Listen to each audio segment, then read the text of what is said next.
सो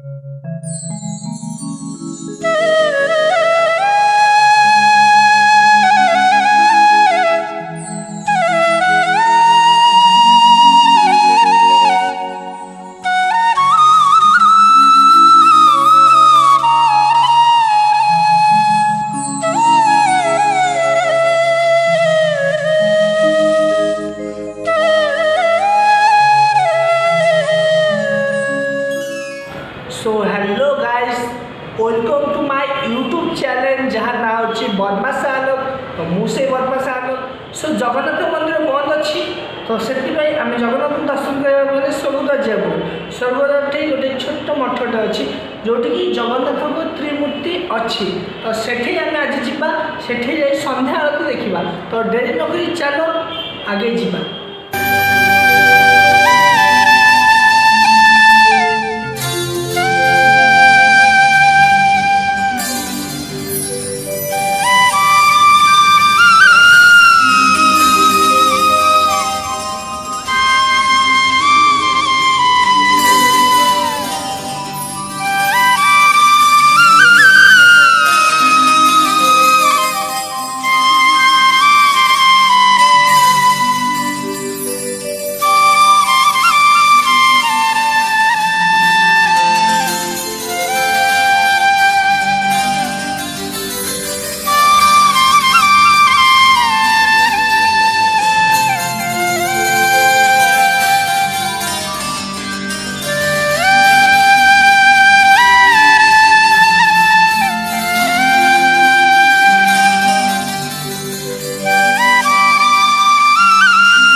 तो please please please मो channel को सब्सक्राइब करेंगे, लाइक करेंगे, शेयर करेंगे और जय जगन्नाथ बोली कमेंट देवे ताले मुझे जानी कि तुम्हें भी जगन्नाथ भक्त।